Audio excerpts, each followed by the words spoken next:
1. Okay, good morning, everybody. This is the first meeting of the Greater Manchester Transport, Metrolink and Rail Subcommittee, and I hope we have a very productive year. Are there any apologies for absence? Apologies. Hello.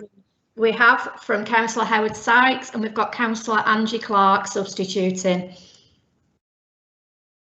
Okay.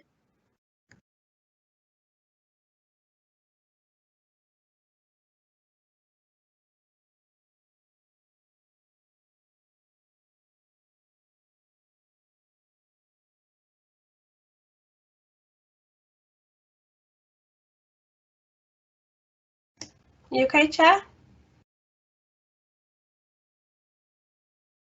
Okay. Can you hear me? Yep. Chair, you're still live. Please carry on. It's fine. Okay. I'd like to welcome officers, guests and members. I normally go through the list, but on this system of technology, I'm not doing that. So welcome to you all anyway. Are there any declarations? Hello? Are there any declarations of interest? None received, Chair.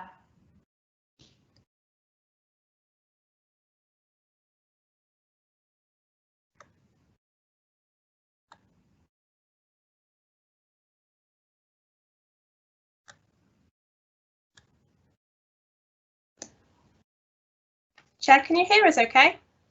Yes, I can hear you. We've not had any declarations received, no. Okay, I think the problem is that I'm speaking and it says live with a red square around me, and then there's another picture of me that says 2 minutes later what I've just said. Oh, So well, I don't understand that. You're successfully live, Chair, so please just carry on. Okay. Should we do any Chair's announcements or urgent business, or are there none?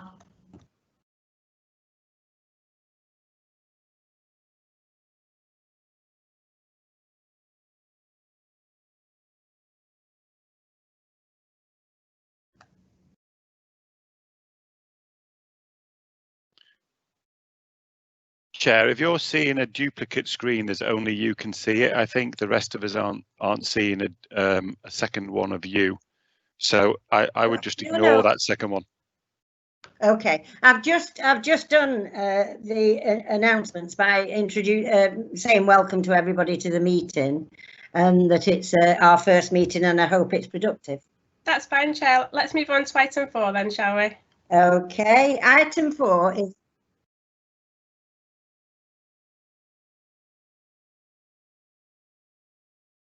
okay.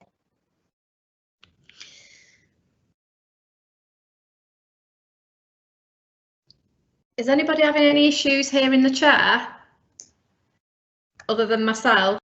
No, yes, no, I am Councillor Gold. I am. It keeps cutting out. Item 4 is appointment of vice chair. I'd like to move Councillor Desiree Noor. Are there any more nominations for vice chair?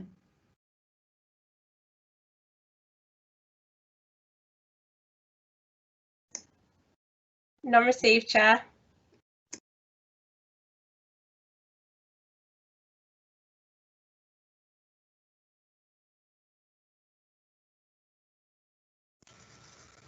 Do members second that, please?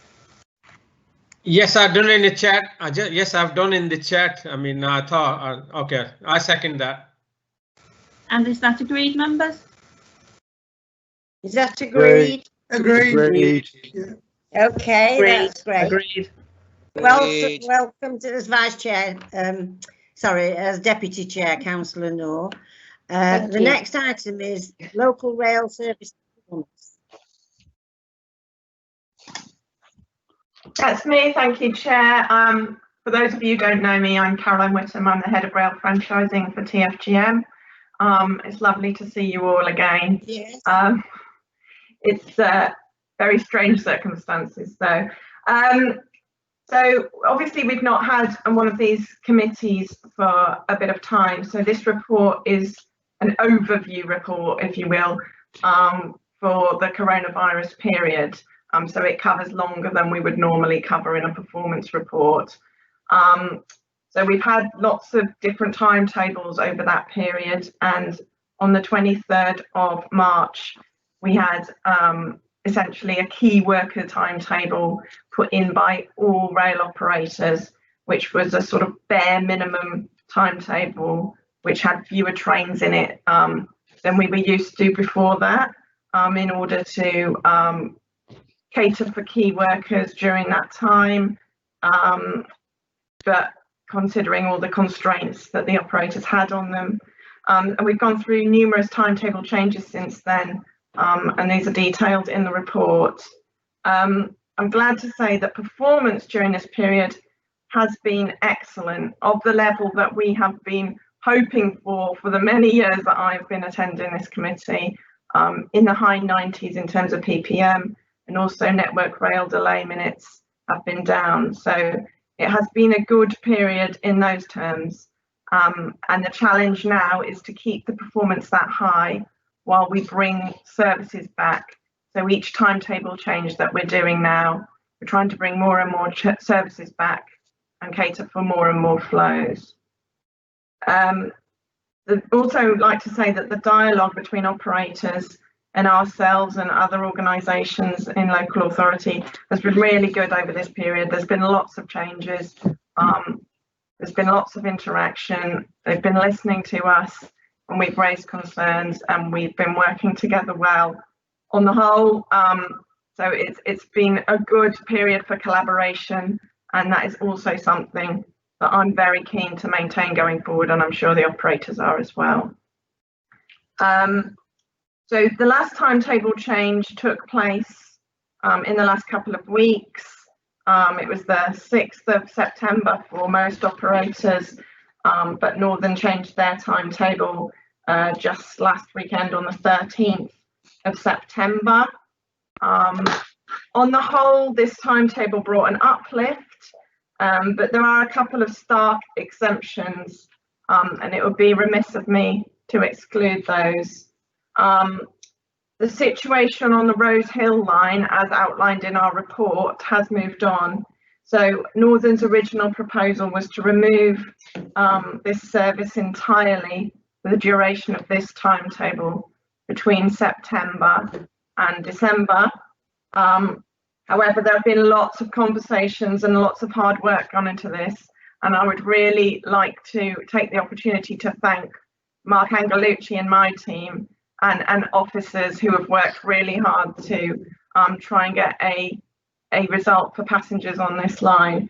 So now the timetable that actually came in on Sunday, there are 3 trains a day on the Rose Hill line, 2 in the morning peak and 1 in the afternoon, timed with the schools. And I'm sure that Chris will mention that in his presentation after me. Another issue with this timetable has been that there have been reduced calls at Swinton, and Councillor Jones specifically asked me to raise that at this meeting. So there's been a reduction in calls there in this timetable because calls are made elsewhere essentially, and it means that there's also a period in the sort of shoulder peak, as we call it, from about 9 o'clock of about an hour and a half where trains are unable to stop at Swinton. And I'm sure Chris will also pick that up. But I'd also like to mention that I am trying to arrange a meeting between the Salford City Mayor and Northern to discuss that further in the next couple of weeks. And we're hoping that we can make some progress on that. And lastly, I just want to say that there will be another timetable change in December where we get to rectify these things and uplift the service further. And as I said before, the challenge will be keeping performance where it is whilst doing that. And we intend to report fully on what that timetable looks like at the next meeting. Happy to take any questions. Thank you, Chair.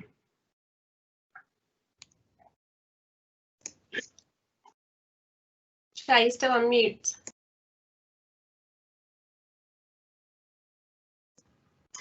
Can you hear me now?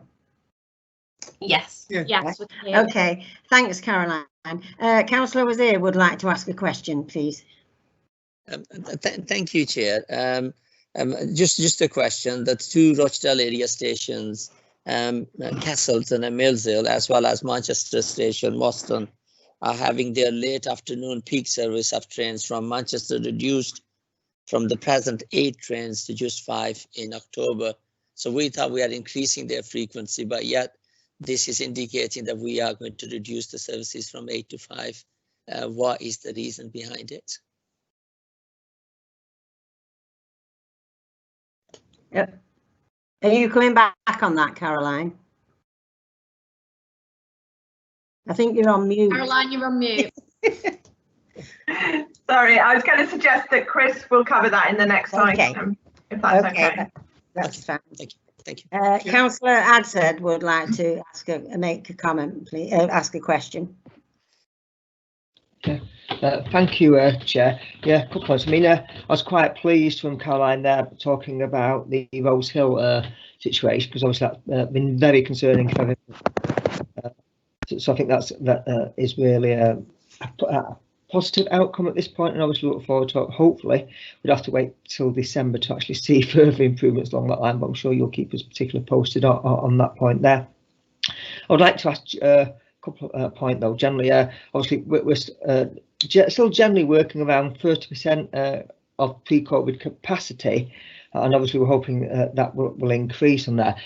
Have we got any information actually when we'd like to see further uptake from passengers? Because obviously I'm monitoring other aspects of the entire network. I know, for instance, like road network is near pre-COVID capacity. Metrolink obviously will come to in a bit. Obviously, so obviously I'm still seeing this is quite low. I've got an idea when we're likely to see this increase anytime soon. And obviously, I know obviously as well as the patronage, it's actually the capacity that can actually be taken on the trains as well, and that's a concern there. So it's how those two are going to be married together in that sense of it. So there they comments that I could. Thank you, Chair. Okay. Yeah, I don't have a crystal ball, unfortunately. There is an awful lot that is changing. I mean, this week alone, obviously, certain areas have gone into local lockdown, and now we're talking about going through a very difficult period over winter. So the rail industry has been grappling with to what extent to push the message that it's okay to travel by train, please come back to us, versus don't travel unless you have to type messages. And we did move from essential travel only to, you know, it's okay to travel as long as you do so safely and within the rules. But I don't think we're ready to move on to the next phase of please come back to us, all is well, at this point in time. So it's quite a difficult question to answer.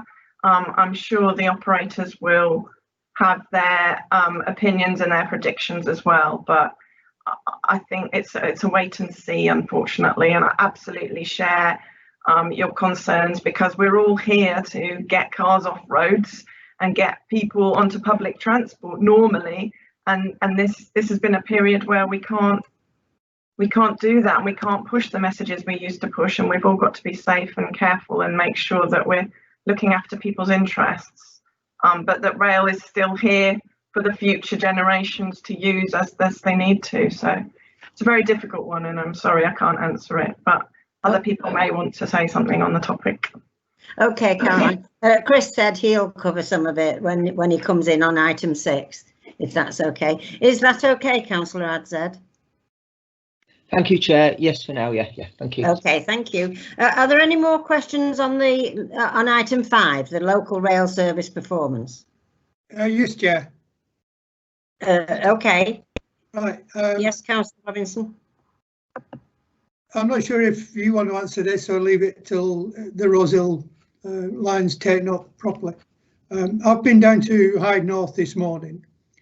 There's absolutely no indications that there's any services at all running through the station.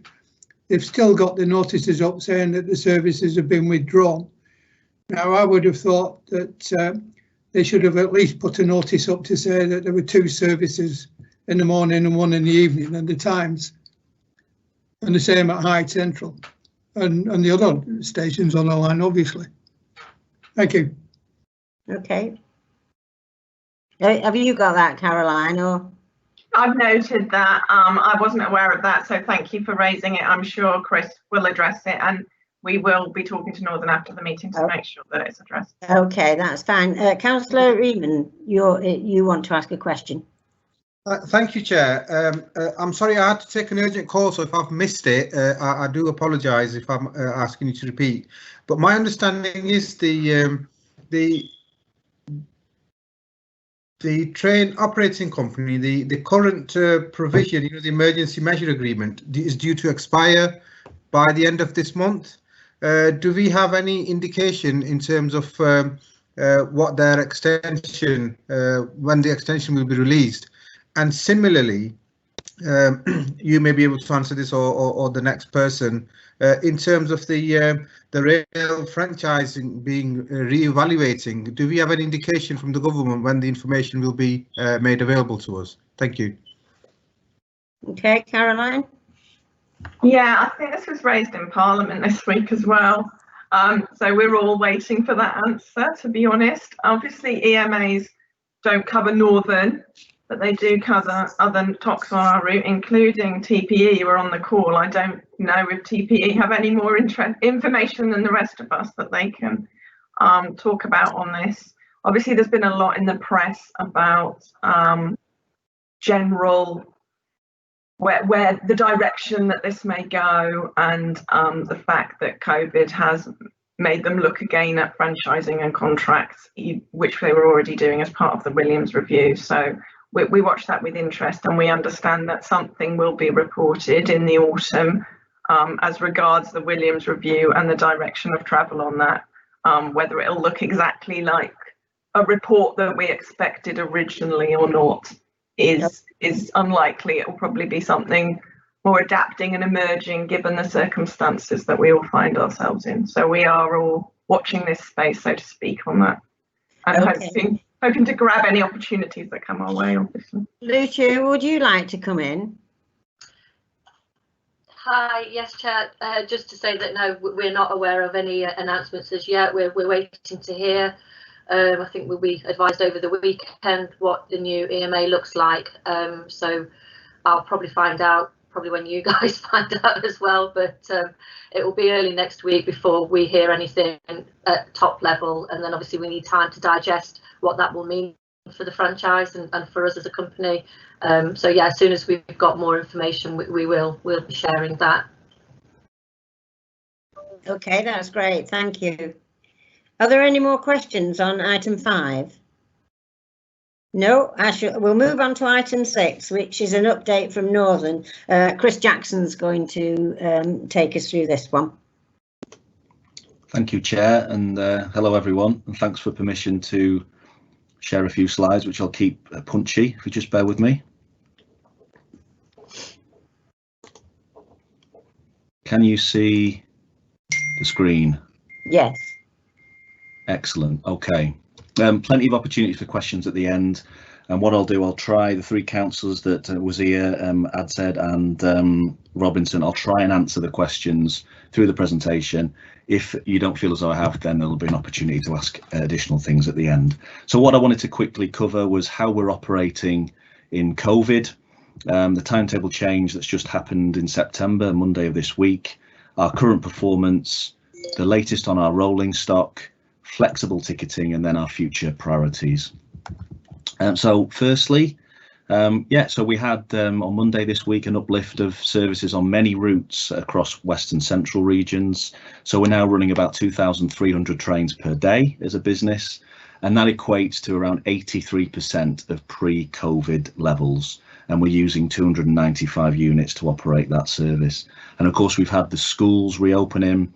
And broadly, that's gone well. We've been quite responsive where there's been a need for additional capacity, such as the Mid-Cheshire line, and we've managed to flex some school times, add additional carriages to make sure that school children can travel in comfort, and we've supported that with some travel safe officers and our own management teams as well. Pleased to say that onboard revenue has just resumed. You'll see that roll out further in the next couple of weeks. That's critically important, of course, because of course revenue's taken a real beating, and it's really important that we get that back on track for the industry sustainability. So you'll see conductors more and more out with machines as we've gone through the proper risk assessment processes over the next couple of weeks. The onboard travel messages, we recognise that I think the industry went quite hard on the essential travel only, and I think in a way it might have actually scared people away from travelling, and that's why we're only seeing ridership even now at around 37% of pre-COVID levels. And we need to reassure customers that it is absolutely safe to travel on the network. So you'll see some consistent messaging. The messaging that we've got up and the branding at Manchester Victoria is the same at London Victoria, so it's important for consistency for customers. And of course, one of the big concerns has been the face covering and the associated penalty for it. That's what we're getting through some of the customer surveys, that customers are concerned about others who might not be wearing face covering. So we've gone a bit harder on that, whilst also recognising that there are people who are exempt from wearing them. And of course, one of the things that you will see is a new campaign over the next few weeks, which we've done, filmed at Manchester Victoria using some of our people and our customers, that just shows that it is safe and people should feel comfortable coming back to the railway industry. Okay, and the September timetable uplift, and the reason why I put Rose Hill on there is that it's probably because it's probably the most topical point of discussion. It's already been mentioned, of course. So we have improved frequency and capacity on many routes, but Rose Hill did suffer. And I just want to be clear with the committee members, it was a direct result of COVID. And just to give you a flavour, I've got 994 drivers in Western and Central. 139 of those drivers have been paused in their training programmes for nearly 6 months as a direct result of COVID. I've had people retire from the business, and of course no one's been coming through the training pipeline to replace them. And what that means is I've got 42 fewer productive drivers to play with as a result of COVID than I would have if COVID hadn't have happened at all. And that's led to the difficult decision of only putting the school services on the line of route through Hyde into Rose Hill in the morning, and to cater for the school flows in the afternoon. Really difficult decision, one of the most difficult decisions that I've had to make in my 20 years in railway operations, but it was just necessary because we just simply did not have the driver resource as a direct result of COVID. We've done some innovative things such as Ring and Ride, and I've picked up on Councillor Robinson's report of the messaging that's at the stations. There should be a school trains poster message that's up there, but of course broadly the message is only the school trains are running, the other services are not, and there's Ring and Ride alternatives. So I will take that away to make sure that we've got our messaging correct, but both of those posters should be up at the stations on the Hyde Loop. In terms of performance, Caroline touched on it, but performance has been good, and I think we just need to make sure that we don't let it fall back to the old days that I know many of us have spoken about at committees in the past. And I know it's an often used term, build back better, but that's exactly what we're trying to do. We can't go back to those days of extreme congestion and impact on the Castlefield corridor, and we need to do something differently. And that's what we're doing in terms of our service build back, to make sure we've got stability and reliability in mind. And just to give you a high level, time to 3 is hovering around 95%, and time to 15 minutes is hovering around 99.3%, cancellations around 0.8%. These are excellent performance figures. In terms of rolling stock, all of our new trains pretty much are in now, which is a great milestone. We still have quite a bit of training to do on the new trains, of course, the fact we've been paused for around 6 months, but they're all in, they're in operation, and they're delivering some good quality passenger experience. The refurbishment program's going well as well, and our seat covers, the cloth ones, they're going to be replaced much more with maquette in the coming months. That's much more presentable and easier to clean.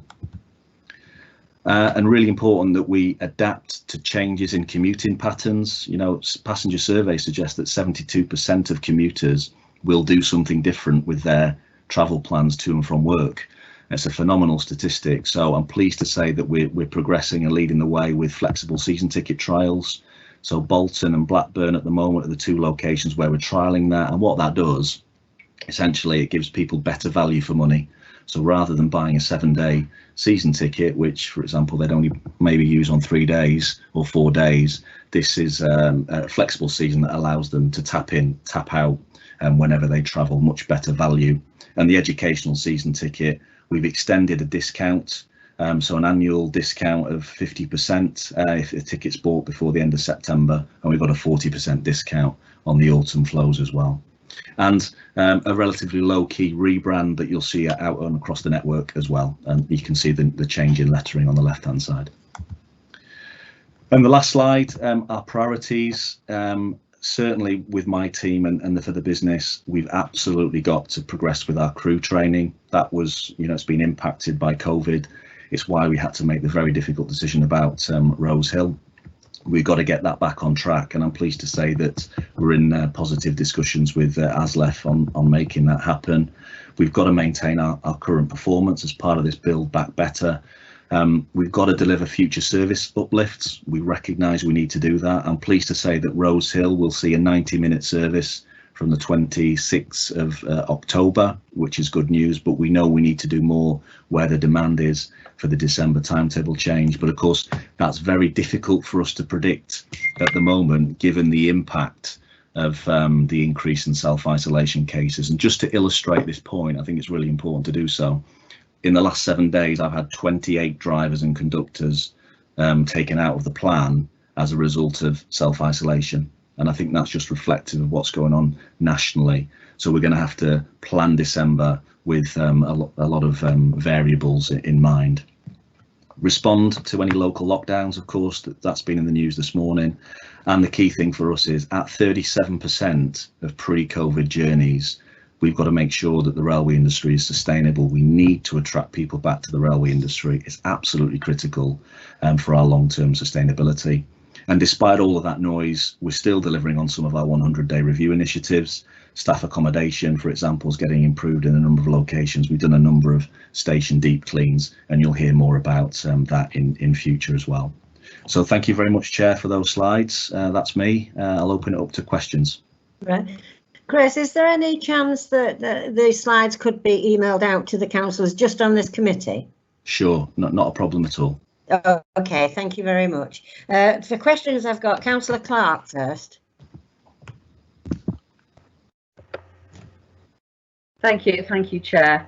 Yeah, I've got a few things to say, and I want to start out by saying thanks to everybody that was involved in persuading the Rail Minister to change his mind and put pressure on Northern to run those few services. It is just 3 services, as Chris said, 2 in the morning and 1 in the afternoon. The morning services are being very well used by pupils going to Marple Hall. Yesterday, the first train of the morning had 50 pupils on or thereabouts. The second one, because it arrives just after school is starting, mops up the few that have missed the earlier train. And again, there's good uptake of the pupils coming back. And there have been teething problems with the shuttle bus service, but I know that Chris is being very proactive when he's informed of them, and I think we're doing his best to try and make it work. Obviously, we can't wait for October the 26th when we get at least a 90-minute service running again, because it is what we need on that line. I was also heartened when Chris at an extraordinary councillors meeting organised for Stockport assured us that this is not a precursor to the Rose Hill line being closed completely. That was very, very important to us, because quite a few of us were very worried that that would be the ultimate destination of this. I do want to clear up 1 or 2 pieces of misinformation that have gone around. Sorry to get party political, but has to be done. The Liberal Democrats did hand their petition in. I arranged it with Owen Roberts, so it was definitely handed in. And we were serious when we approached another train operating company to run an interim shuttle service between Rose Hill and Guide Bridge. It was all thoroughly researched, thoroughly negotiated, and we meant it. Now, because the Rail Minister changed his mind and persuaded Northern to run those 3 services, we decided then obviously the most sensible thing all around was not to go ahead with it. But I just want to reiterate, it was very, very serious. I have been contacted by some members of the public who feel that the 3 services are not enough, but I suppose we are where we are, really. And as well as school pupils using the service, I have also been contacted by people who live in Hyde and work in Marple. I don't know whether they work at the schools or the college or wherever, but they now have a method of getting to work that they didn't have before, because it's about 2 or 3 years ago we lost our bus service between Hyde and Marple, and that service is the only way for people that side of town to get to Marple, so it is very important. So looking forward to October the 26th, and I mean, obviously we don't know what the next few weeks are going to bring COVID wise, none of us know, but I'm trying to look on the bright side. Okay, thank you. Okay, Councillor Haslam, please. Thank you, and thanks Chris for his excellent report. And I'd like to also thank Northern for the generally very good service they've provided in the extremely difficult circumstances. I think the facing press coverings during the emergency have been, in the main, well used. One thing which has been worried, and Chris has alluded to the fact that revenue protection measures are going to be starting to be implemented on board the trains, which I think is essential. I mean, obviously, they've been losing an absolute fortune, even with the few passengers who've been on the trains. And I think having the guards going up and down the trains again will increase the adherence to the face coverings rules. This is probably a question which you can't probably answer. Has there been any indications of how the operator of last resort's been working out? And are there any indications of how it's going to develop into the future, as it's all been kicked into the long grass because of the COVID thing? Thank you. Do you want to reply to that, Chris?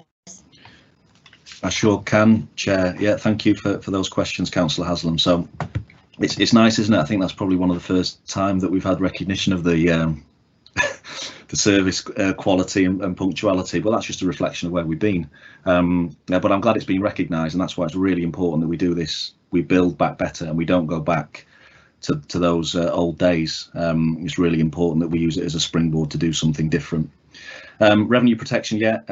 Conductors, you'll see many more of them up and down the train. But I guess just to reaffirm the point, it's not the conductor's role to enforce the wearing of face coverings. Of course, we don't expect our people to do that. That's the role of the British Transport Police, but we're in very close dialogue with the Transport Police. We use our own teams of travel safe officers to help to spread that message. And in terms of the operator of last resort, the experience has been very positive so far. And hopefully you've seen, as I've mentioned, investments in station cleaning, like at Manchester Victoria and Wigan Wallgate, for example, have had deep cleans. The staff accommodation has been hundreds of thousands of pounds has been spent at Manchester Victoria to improve that accommodation, it's our people can really see the difference. New uniform on order, for example. So I think that's a good indication of what we've done so far, and I think that has a good outlook for the future if you go by what's happened over the last few months. But of course, the 100-day plan, it's quite significant and far-reaching, what the things that are within it.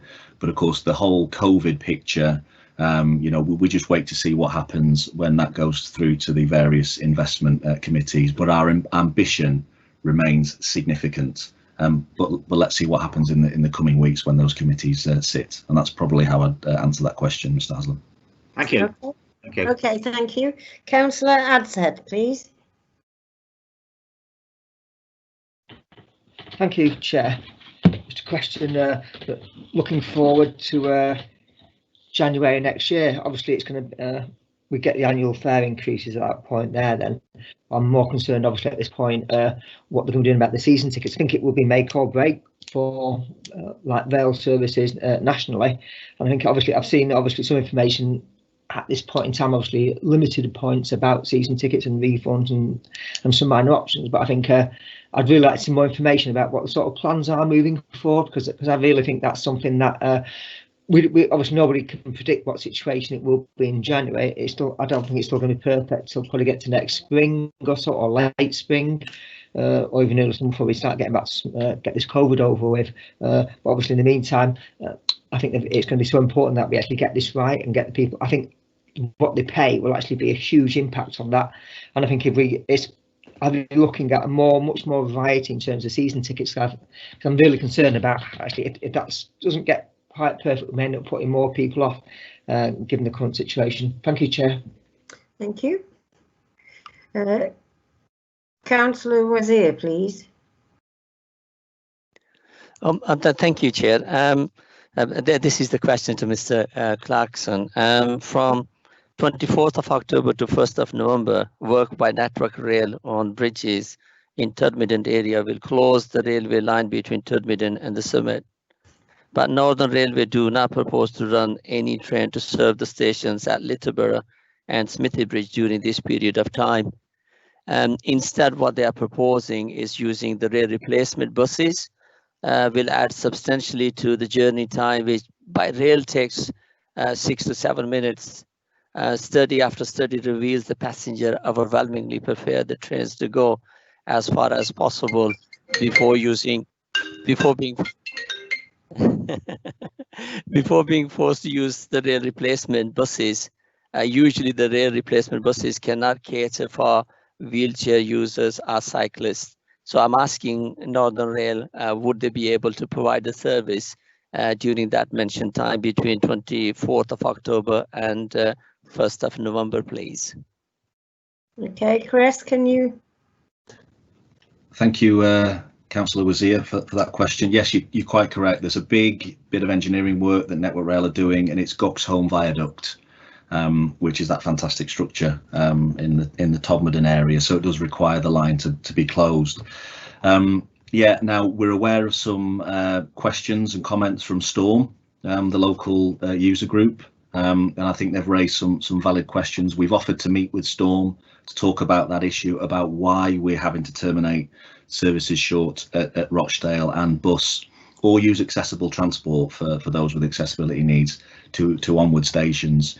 As an industry, you know, I don't say we get it right all the time, but we always should be thinking about moving customers as far as possible towards the engineering work on the line that's open, rather than terminating services further back. But there are other considerations as well, such as, you know, Littleborough and Smithy Bridge aren't staffed stations. Rochdale is a staffed station, so it's good from a customer service point of view to use Rochdale as a base. But thank you for flagging it. And just to give you some reassurance, we're meeting with Network Rail and Storm and ourselves to talk through the rationale of the decision and to see if we can do anything different in future. Hopefully that helps. Okay, Councillor Wazir. Councillor Gold, please.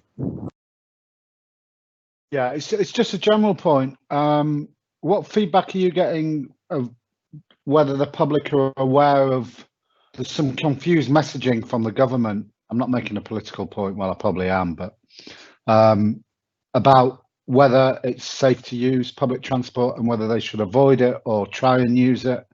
What are you getting any anecdotal evidence on it about whether people understand whether it's safe or not and what they should or shouldn't be doing? So I think, as I mentioned in the early part of my presentation, I think we actually scared people away from travelling on the trains, but train travel is absolutely safe, and that's why we're going very strong, not just at Northern but as an industry, to reassure people that the train travel is safe. We've moved very much away from the essential travel message, and there shouldn't be any essential travel posters or messages out there for Northern. We were one of the later TOCs to move away from that, actually, but we've been out of that essential travel message for a long time now. I'm pleased to say that most people are adhering to that. Essential travel, of course, you know, even though that's been brought in some areas that have had some local lockdown, they can still travel on trains, of course, to travel to their places of work. We have had some what we consider to be breaches of that, so people particularly travelling from Lancashire to seaside destinations such as Blackpool, whilst that local lockdown has been on, but that's been a challenge that we've had to manage. We need to do so much more, and even people on this committee really, to bring people back to public transport. We need to reassure them that it's safe, because our long-term sustainability depends on it. Okay, thank you. Thank you. Councillor Robinson. Thanks, Chair. Thanks, Chair. I'd just like to thank Chris for what he said about putting the posters up. You talked about rolling out the new rolling stock. When can we expect that onto the Hyde Loop? Thank you, Councillor Robinson. Yeah, good news is the morning school train to Rose Hill is now formed of one of our brand new trains, which you can see behind me here. That's operating on the line now. From Monday, South East Manchester, so New Mills, Sheffield, and that Rose Hill service are seeing more Class 195s, our brand new trains, for the first time. So I guess you know, that's one element of good news, is that you will continue to see new trains in that part of the world. And our commitment, as I mentioned, is to get at least a 90-minute service in operation for the Hyde Loop, recognising the inconvenience that it's causing for customers. Get that up and running from the 26th of October. Okay. I'll have to go down and catch the train then. Please do so. Chris, can I just say, Councillor Adzed asked about season tickets, and I forgot to bring you in on that one. Can you just reply that, please? I can, yeah. Thank you for your question, Councillor Adzed. We've refunded hundreds and hundreds of thousands of pounds worth of season tickets through COVID, and you know that's right, because we haven't always been offering a service, or people just haven't been able to travel as a result of the national lockdown. So that's created a bit of a revenue black hole, not just for us, but for the industry. And I'm aware of sort of talks of you know, a fare increase for January, but I'm not too cited on the details of what that might look like, if it will happen at all. We've got 37% ridership compared to pre-COVID, so we're significantly down. We've got very high fixed costs as a railway industry, so you know, we've got to take a long, hard look at ourselves, and I think, you know, ticketing comes in there, costs come in there, and I think we'll see some of that narrative develop over the next few weeks. But you know, I don't want to scaremonger, but the reality is 37% ridership. You know, the fare box of revenue's not coming in. We're only just starting on train revenue now, after a period of where it's kind of been, you know, the conductors haven't been going down. But we've got to do that to help for the long-term sustainability of the industry. Okay, thank you. Councillor Clark would like to just come back in, please.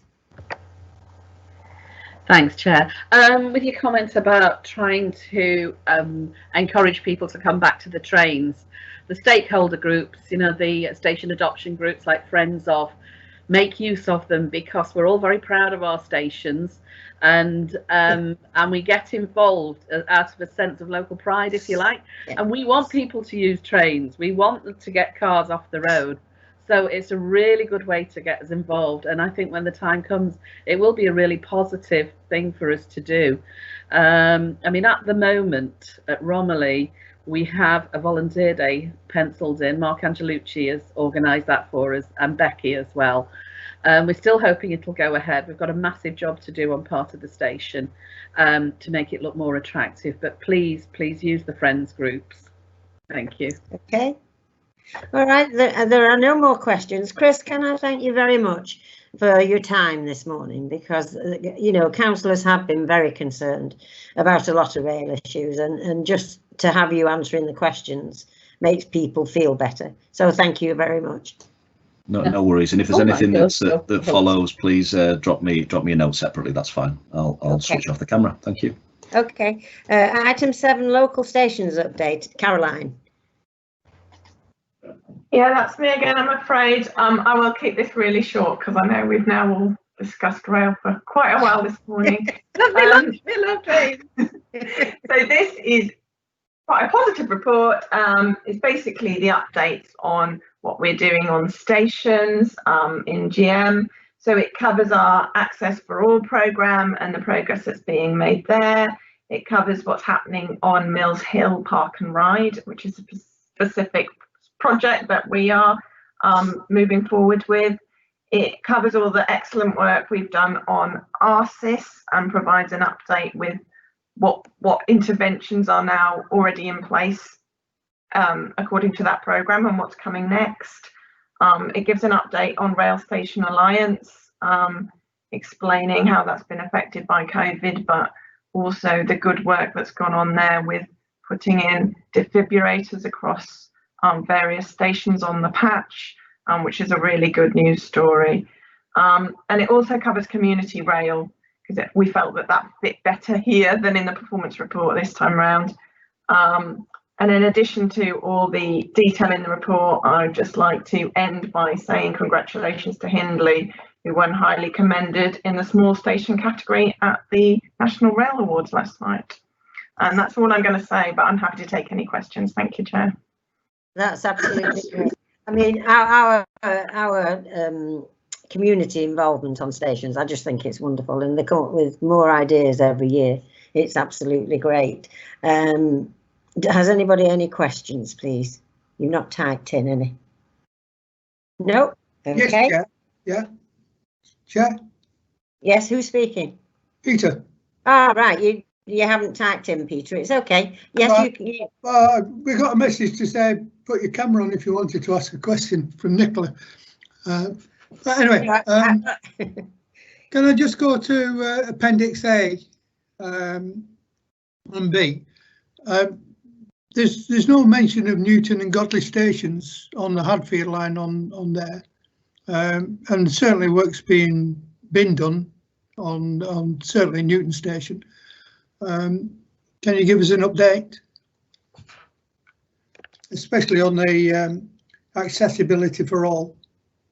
There's 37 steps up and down to Godley station, and you can get disability access to the Glossop side of the line at Newton, but to get to the other side, again, you've got 20 steps plus each way. Thank you. Thanks for that. It isn't my report, I admit. I suspect that is because it wasn't covered under that programme of work. So that is very specifically an update on ARSIS rather than all the work that's gone on over GM over the time. But I'd be happy to include that in a future report or get back to you separately or do both if that's what suits. Okay. Both would be good. Thank you. That's fine. I'll do that then. Right, we'll move on. It's Metrolink performance report now. I think Danny's giving this, or Vicky. I'm not too sure. Oh, Vicky. It's me, yes. Okay. Thank you, Doreen. Okay, so morning. My name is Victoria Mercer. So I'm the Metrolink Service Delivery Manager at Transport for Greater Manchester, and I'll provide a brief overview of our performance report and then open it up to any questions.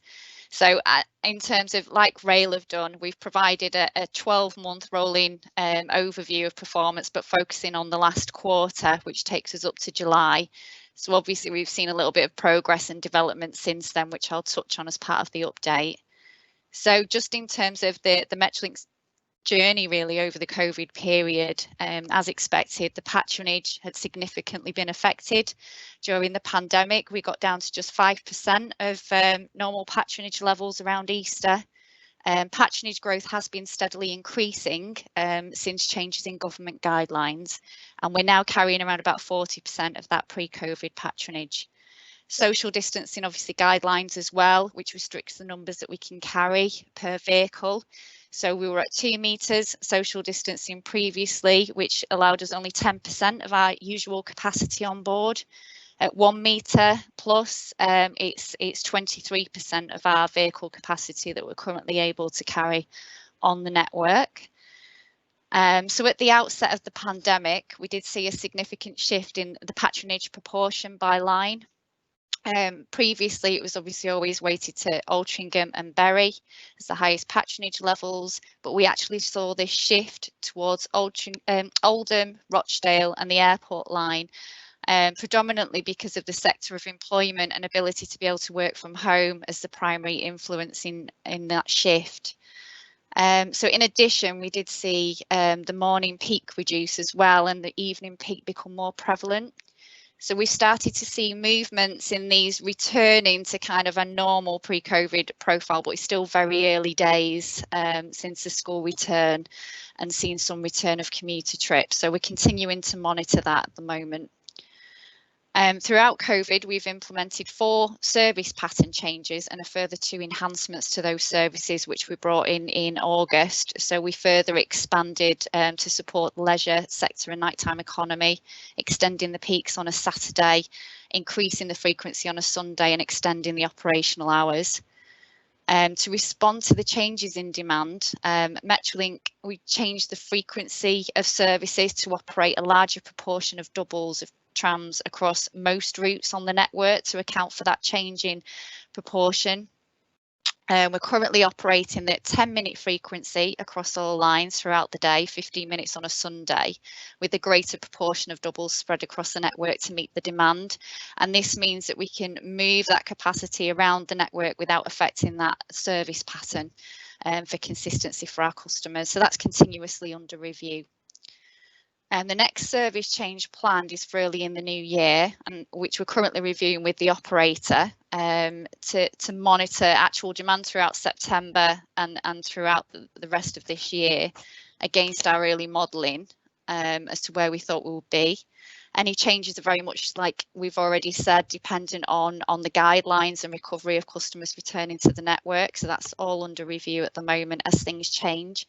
And just to reiterate, we're obviously seeing recent changes in local guidelines and potentially, you know, reverting back to the essential journeys only on public transport, as we've seen in the northeast of England and recent announcements for Lancashire. So just taking all that into account as we work through these plans. And like Northern, CAM have also started to see a rise in the number of staff having to self-isolate. So we're continuing to monitor that at the moment, but that's another factor in what we'll be able to deliver. All changes on the network throughout COVID have been developed in a scalable way to ensure that any changes in those guidelines can be responded to quite quickly and in a structured way.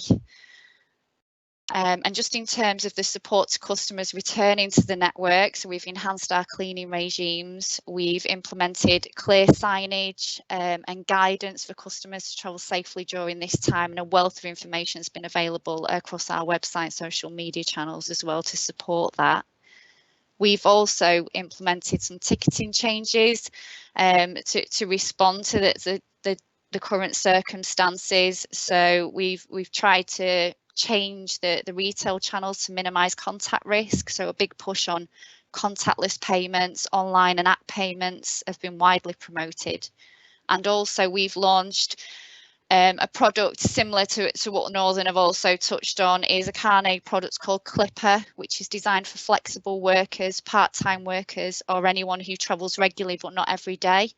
So it's a travel card that can be bought online, downloaded to a Get Me There smart card, and it offers 10-day tickets for the price of 9, which can be used in a 28-day period. So that also launched during this time. And then just doing an overview of the performance. So in the last quarter, performance has remained above the target during the operation of the different COVID service patterns that have been introduced. So really positive performance trend. And despite the challenging circumstances, we did open the Trafford Park line on the 22nd of March. The service currently operates between Cornbrook and into Trafford Centre. Obviously, patronage was very low to begin with, but we are seeing continuing steady growth on that line. Recorded incidents of crime and antisocial behaviour obviously dropped right off during lockdown, and we have seen the levels begin to climb now as guidelines have eased and people have come back to using public transport. So working in collaboration with our Travel Safe partnership and the operator GMP. We've got targeted interventions and operations to support that on the network. And then since the introduction of the mandatory use of face coverings, we've seen relatively high compliance on public transport. On Metrolink, we've seen compliance levels around between 80 and 90%. It varies by line and time of day, but there has been a significant difference between the morning peak and the evening peak, so lower compliance in the evening. So again, working through the Travel Safe partnership, we've been targeting the locations of lower compliance to do that education and encouragement of the use of face coverings. And this has been supported by a real strong media campaign across multiple channels and has really been well received by customers and staff as well, resulting in increases in compliance levels. So those operations continue to be planned using the information that we gather and targeting the areas where they need that intervention. We've been engaging with schools as well as part of the school return. So we commenced that with information and guidance of planning journeys, but we're now actively engaging with the schools as well, particularly alongside the Metrolink network, to educate and encourage the correct behaviour whilst travelling on the network. And then just finally, to just provide an overview of the funding arrangements in place so that we can continue to have the ability to meet local travel demands. We had the first announcement of funding, which covered a 12-week period from March to June. That was increased and extended to the 3rd of August. And the most recent package was from the 4th of July to the 26th of October. So funding discussions obviously continue with the DfT taking into account the changes to the transport guidelines. So that's kind of the whistle-stop tour in terms of the performance update, but myself, Danny and Guillaume are quite happy to take any questions that you may have on Metrolink. Okay, thank you, Vicky. Can I just ask the funding? I know it would be far better if you knew where you were going with it, but that's an impossibility. But is it covering what you need at the moment from DfT? I mean, I'll probably answer that one, Doreen. Yes, is the short answer, but just about, if you know what I mean. So right. You know, they've committed to funding us for our operating costs to operate and maintain the network. Any additional costs we're having as a result of responding to COVID, which is great. But obviously, as our passenger numbers grow, and we're about half what we were pre-COVID, I guess the need diminishes. So there's a reconciliation exercise whereby it's not all just given to us unquestioned, if you know what I mean. It's an audit, and we get what we need, I suppose, is the short answer for that question. Okay, thank you. Councillor Adshead, please. Thank you, Chair. Yeah, I've made some notes when I've been in the agenda the last couple of days, and Victoria actually picked up on those points particularly. What generally a point about the obviously we're running at about 40% patronage, and we've only got about 23 capacity. So it's actually how we're managing that difference across the network, because obviously I'm sure that can be challenging, should we say, in that sense of it. The other point I'd like to quickly make is concerning the other point which we made, one of them. It's about the season tickets. And obviously they've got this offer on 28-day season. Well, they've got so many uses within 28 days. But obviously, given uncertainty, are we able to? I would like to see more options around that, certainly as we move forward, because it might not always be possible for somebody to use a certain amount of journeys in 28 days at the moment. Given a lot of uncertainty, so is that something we can look at further as we move forward? Certainly between now and spring, when there's going to be certainly a lot more challenges. Thank you, Chair. Okay, are you answering that, Danny? I might as well. I think I still have my cap on. Yeah. So so there's 2 points there, Councillor Adshead. On the first, on the capacity issue, it is becoming a real challenge to say that we can guarantee social distancing at 1 metre on board our vehicles, certainly in the morning peak, and most definitely in the evening peak. And I think since schools returned, we've got school kids on there as well at traditional school times, which is adding to the problem, but they do need to travel, so we can't really turn them away. And so we've put on as much capacity as we can. So we're using all of the trams right now. We're using it in a different way that we operated pre-COVID, in that 2/3 of our services are doubles and are spread all across the network. So, for example, the Ashton line, which didn't traditionally see doubles, has a lot of doubles running on it, as does the airport line. And there's more on Oldham and Rochdale than there ever were before. And they're on 10-minute frequency.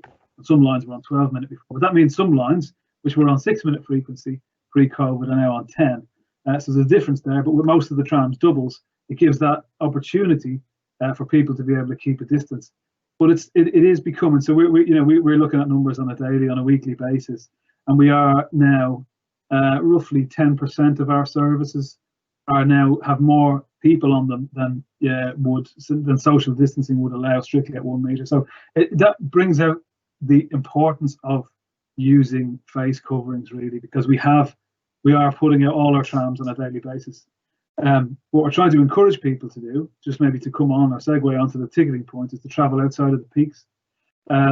So we're looking at, as Vicky I think mentioned, we did introduce some more flexible ticketing arrangements, ticket offers, so that people can travel less than sort of a full week. We did see a drop off in the season ticket purchases and so on. We're actually seeing a ramp back up as more offices open and so on in Manchester.